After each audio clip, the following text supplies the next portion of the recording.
2024च्या लोकसभा निवडणुकीनंतर देशातील राजकारण एका नव्या वळणावर आलं होतं. भाजपला स्पष्ट बहुमत मिळालं, पण 400 पारचं लक्ष गाठण्यात अपयश आलं.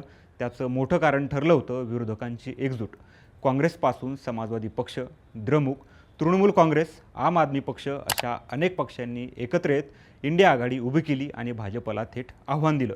पण आता तामिळनाडू, पश्चिम बंगालसह 5 राज्यांच्या निवडणुकांनंतर हे चित्र झपाट्यानं बदलताना दिसतंय. पश्चिम बंगालमध्ये तृणमूल काँग्रेसचा पराभव आणि तामिळनाडूत काँग्रेसनं DMK सोबतची युती तोडून TVKला पाठिंबा दिल्याच्या निर्णयामुळं आता इंडिया आघाडीचं देशातील समीकरण बिघडतंय का आणि याचा फायदा येणाऱ्या काळात भाजपला होणार का, जाणून घेऊया या व्हिडिओच्या माध्यमातून. नमस्कार, मी संतोष. तुम्ही पाहताय थोडक्यात. आता तामिळनाडू, पश्चिम बंगालसह 5 राज्यांच्या निवडणुकांनंतर इंडिया आघाडीचं समीकरण बदलताना दिसतंय. 5 राज्यांच्या झालेल्या निवडणुकीत भाजपनं 2011 पासून ज्या राज्यावर ममता बॅनर्जींची एकहाती सत्ता होती तिथं भाजपनं इतिहास रचला आहे. 294 जागांच्या विधानसभेत भाजपनं 207 जागा जिंकून पूर्ण बहुमत मिळवलं, तर तृणमूल काँग्रेसला फक्त 81 जागा जिंकता आल्या. इतकंच नाही तर मुख्यमंत्री ममता बॅनर्जी यांचा त्यांच्या स्वतःच्या बालेकिल्ल्यात म्हणजेच भवानीपूरमध्ये पराभव झाला आहे. यामुळं एक महत्त्वाचं राज्य विरोधकांच्या हातून निसटले. शुभेंदू अधिकारींच्या नेतृत्वाखाली भाजपनं बंगालमध्ये जे परिवर्तन घडून आणलं ते इंडिया आघाडीसाठी मोठा धक्का मानला जातोय. कारण लोकसभेत बंगालमधील 42 जागांपैकी बहुतांश जागा तृणमूलनं जिंकल्या होत्या, पण आता तिथं विधानसभेत भाजपची सत्ता आल्यामुळं आगामी लोकसभा निवडणुकीतही भाजप आपली पूर्ण ताकद लावून तृणमूल काँग्रेसला धोबीपछाड देण्याची शक्यता नाकारता येत नाही. यामुळं तृणमूलच्या हातून फक्त बंगालच जाणार नाही, तर इंडिया आघाडीचा महत्त्वाचा घटक असलेला तृणमूल काँग्रेसची ताकदही कमी होणार आहे. तर दुसऱ्या बाजूला भाजप अधिक मजबूत होईल. पश्चिम बंगाल भाजपनं जिंकल्यामुळं येणाऱ्या काळात तृणमूल काँग्रेसच्या संसदेतील राज्यसभेच्या जागाही कमी होतील. याचा परिणाम म्हणजे इंडिया आघाडी अजून कमकुवत होईल. अगोदरच देशातील 22पेक्षा जास्त राज्यांमध्ये भाजप आणि भाजपच्या मित्रपक्षांची सत्ता आहे. अशा परिस्थितीत भाजप विरोधी मतांचं विभाजन हे विरोधकांसाठी सर्वात मोठं संकट ठरू शकतं. त्यामुळंच 2024 आधी विरोधकांनी एकत्र येत इंडिया आघाडी तयार केली होती. विशेष म्हणजे काँग्रेस विरोधी म्हणून ओळखले जाणारे अरविंद केजरीवालही या आघाडीत सहभागी झाले होते.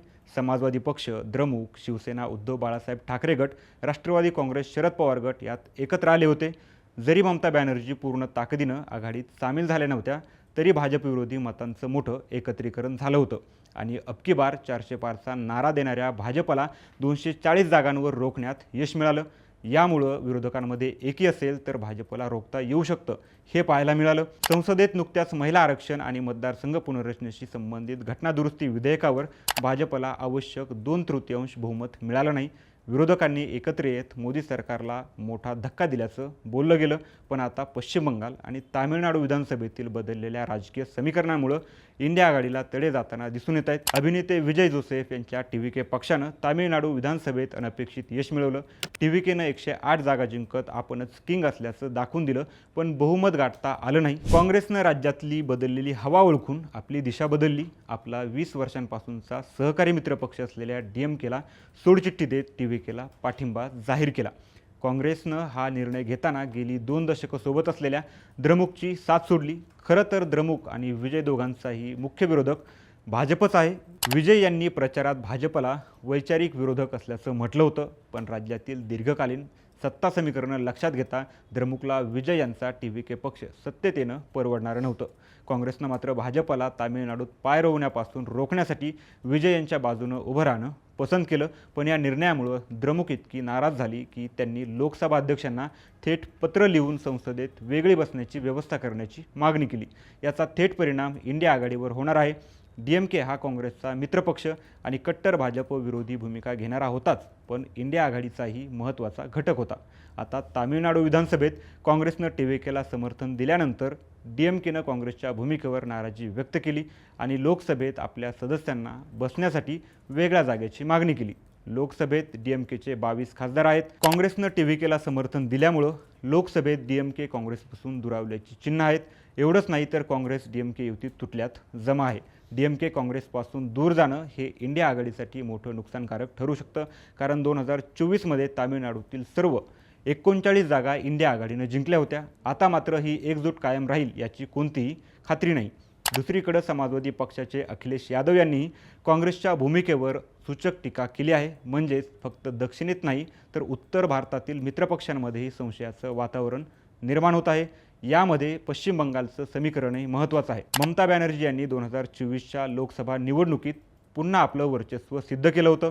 पश्चिम बंगाल आणि तामिळनाडू या दोन राज्यांतील एकूण 81 लोकसभा जागांपैकी तब्बल 69 जागा इंडिया आघाडीनं जिंकल्या होत्या. आता बदललेल्या राजकीय परिस्थितीमुळे जर विरोधकांमध्ये फूट पडली तर हे संख्याबळ टिकवणं कठीण होईल. विशेषतः आगामी मतदारसंघ पुनर्रचनेनंतर जागांची संख्या वाढल्यास नवीन समीकरणं निर्माण होतील.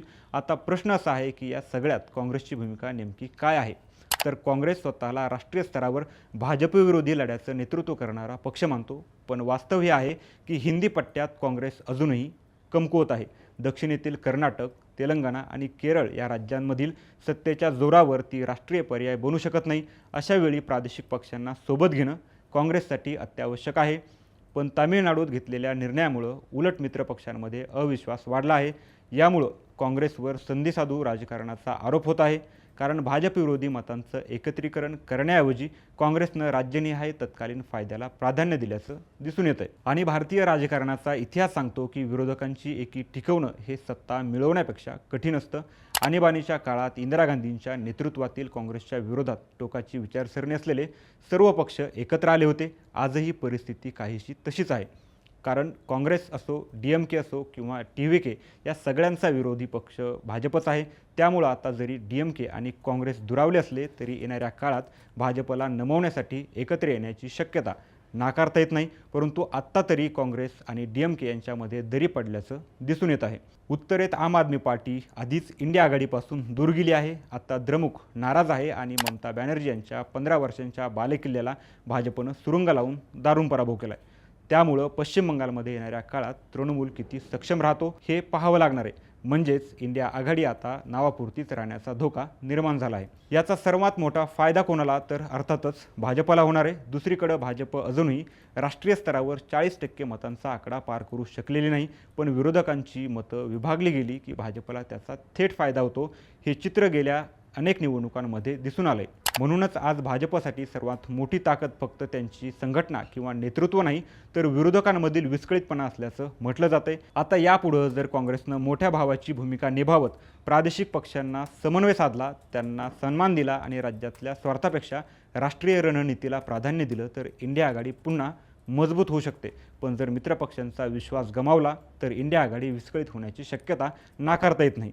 राजकारण हा नेहमीच शक्यतांचा खेळ असतो. उद्या कदाचित हेच पक्ष पुन्हा एकत्र येतीलही, पण सध्या तरी इंडिया आघाडीत कुठलाही समन्वय नसल्याचं दिसून येतंय. बंगालमध्ये तृणमूलच्या झालेल्या पराभवामुळं आणि तामिळनाडूत DMKला सोडून TVKला समर्थन देण्याच्या काँग्रेसच्या निर्णयामुळं इंडिया आघाडीला तडे गेले आहेत असं तुम्हाला वाटतंय का? तुमचं मत कमेंटमध्ये नक्की सांगा. आणि हा व्हिडिओ आवडला असेल तर लाईक करा, शेअर करा आणि अशाच माहितीसाठी थोडक्यातला सबस्क्राईब करा.